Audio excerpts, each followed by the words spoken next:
fires in the past. This is one of the biggest, the most serious, and it's not over.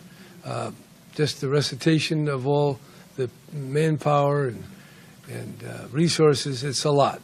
And it has to be a lot because we have people living in communities and cities in very developed situations that are connected to and very close to forests and brush and all the rest of it that becomes kindling. So that's the way it is with a warming climate and dry weather and reducing moisture. These kind of catastrophes have happened. They'll continue to happen, and we have to be prepared to do everything we can to mitigate. It's going to cost a lot of money. The President has declared disaster, major disaster, and along with the other ones in Texas and Florida and elsewhere, this will be tens of billions. So we got to get ready to deal with this situation and then prepare for others who will follow in the years to come. Well, they can answer any of your questions about the details.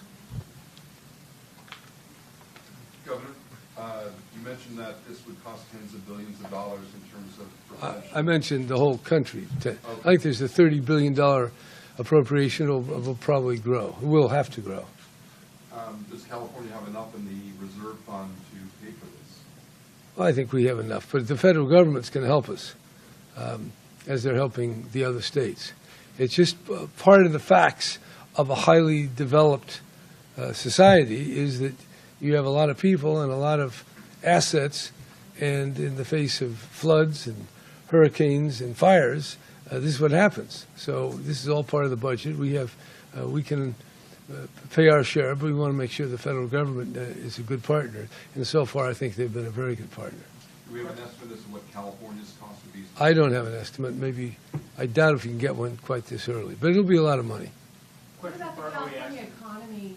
You know, this is the grape growers. This is a huge part of the California economy. Are we prepared to handle that as well? Well, obviously, if fires destroy crops, that won't produce food. But I'd say the overall California economy is very large, about $2.5 trillion. And so it grows even through disasters and tragedies. The machinery of the market grinds on. So I don't think you're going to see a slowdown because of the fires. There may be other things going on in the world or the financial world that can affect us. But I think the effort we're putting in, that's stimulative. And then the repairs, the rebuilding, that will also help. Individually, there are great tragedies. People have died, people are injured, and their well-being and their homes and loved ones are deeply affected. So that can't be recovered. But on a material basis, we will. A question for OES. When somebody is kidnapped, you use the Amber Alert system to notify people. Was a similar system used to notify people of the encroaching wildfire that should be evacuation? If not, why? Well, actually, there are a number of systems that get utilized by counties, and they have the redundancy to use those systems when they want to notify the public. One is maybe reverse 911. One is emergency alert system. One is through programs called it's called Nixel. These are alert and warning systems. Various counties use different ways to push information out to the public. And to my knowledge, they were used by the counties where they could be used, and as a part of their protocol, they were implemented in this particular set of fires. What was used? Did they send out emergency alerts to phones? Because people were saying they didn't get anything. They weren't told through an emergency alert system that they had to evacuate. So these alerts come out in various forms. They come out over social media. They come out by notifying your phone directly. If it's a reverse 911, they have that in a database. If you opt in, you could opt out of those. You would be able to get notifications from the dispatch centers of these communities.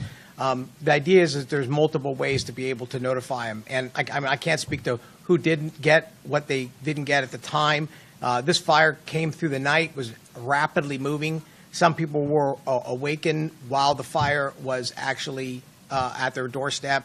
And in the middle of the night. So I think that time will tell where we're at on who got the notifications in the areas that didn't. Do you know if they actually use the text message alert system that they have access to?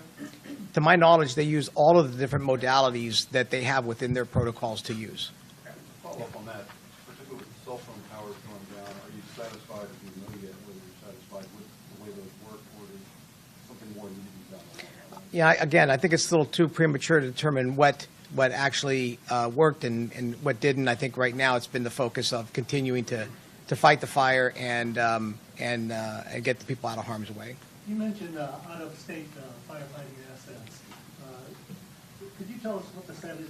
Are they on the road? Are they preparing? Or are they going to get there when they're supposed to get there in terms of fighting fire and relieving the crews that are there? Absolutely. They're all in various stages of response. We already have some of those assets in the state and en route and actually assigned to incidents. We have others that are still on the road and will be coming in here today, tomorrow, and the next day, which is what we need because that allows us to plug them into these incidents at the right time and the right places. And so we're very comfortable with that. Every day, the incidents are reevaluating what their needs are, and that allows us to respond to that and get out in front and get them additional resources if they need it.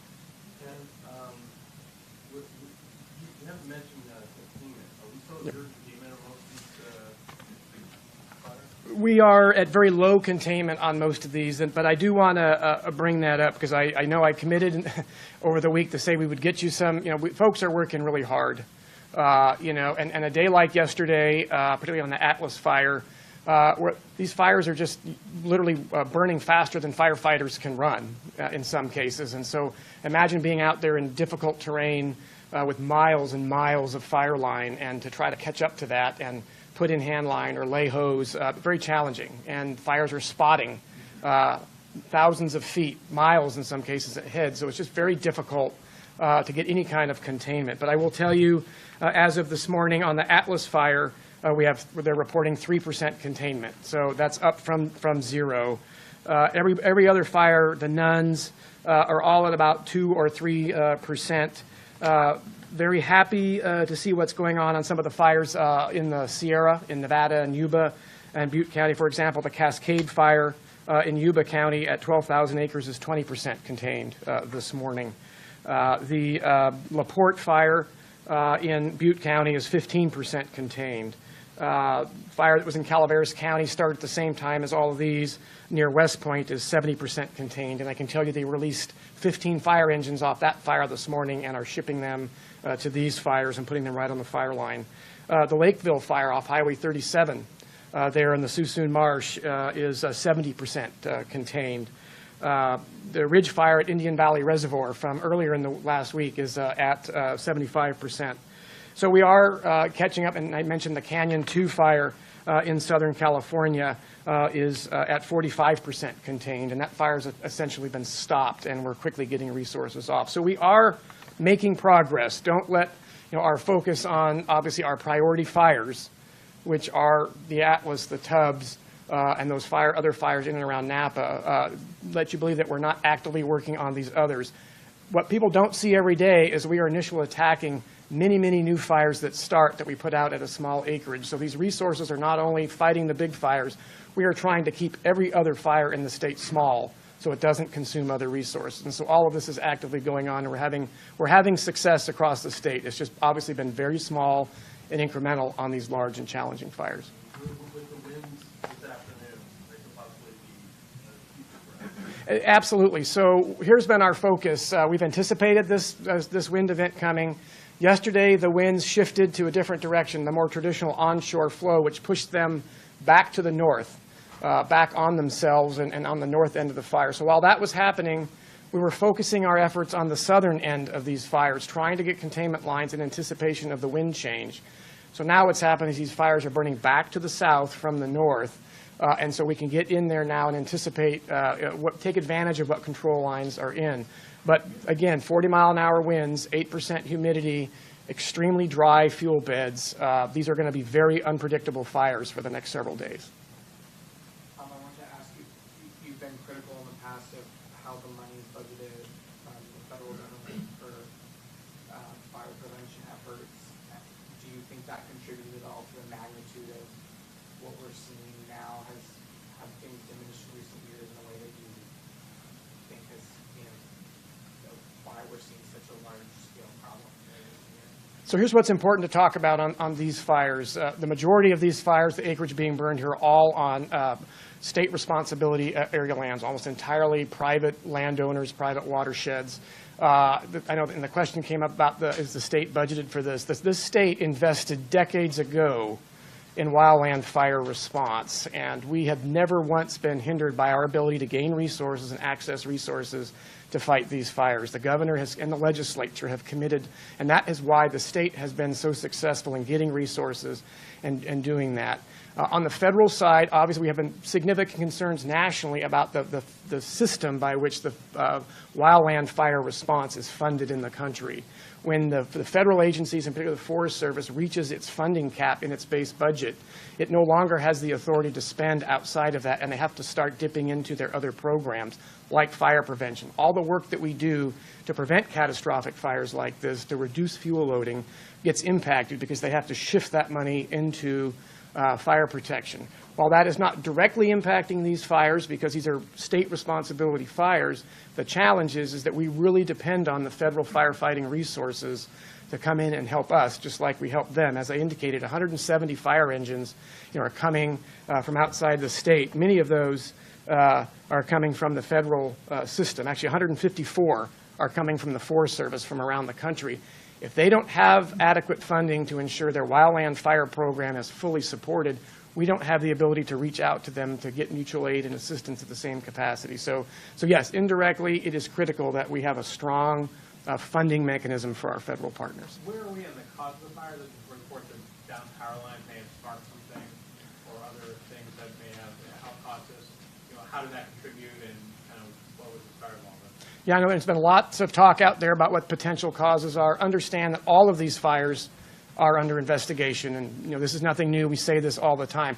It's literally the truth. At this point, trying to speculate on any cause is premature and also impacts our ability to get to the bottom of the investigation. We want to know what the causes are so we can prevent those in the future. But at this point, it's way too early to talk about it. Our primary efforts focused on stopping this fire and protecting lives. We do, however, have investigators spread across all of these fires actively working on the causes. And understanding it's early yet, but any reasonably been able to assess? I'll be honest with you, at this time, I don't have any information on any potential of the causes. As we talked about yesterday, in this state, people are related to over 95% of the fires that start, and so it can be really a number of any of those causes. Okay, we're going to take one more question. Question for Governor Brown or gentleman representing FEMA. I was at a show yesterday, and the worry, or what was the main topic of discussion within the victims there, it was a little premature, but they were saying what resources are they going to obtain from the state level or federal level for those who lost their houses, loved ones, materialistic things, aside from insurance and things of that nature? Sure. Right now, we're out doing assessments to look at exactly what programs the federal government has that will assist individuals with the recovery area.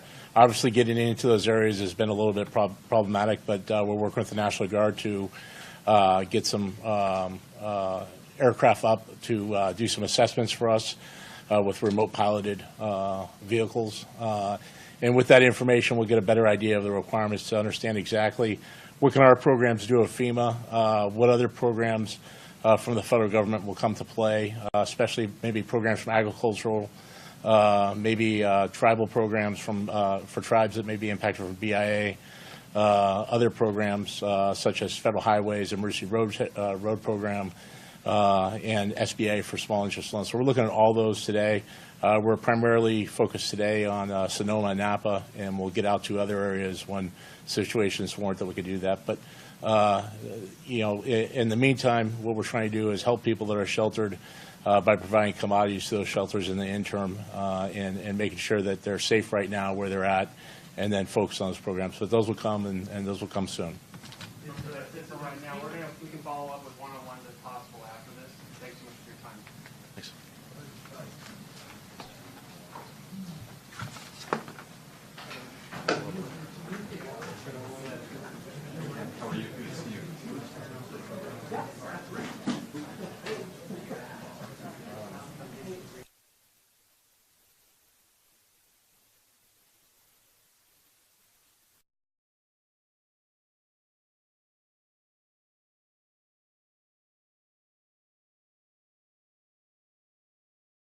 growers, this is a huge part of the California economy. Are we prepared to handle that as well?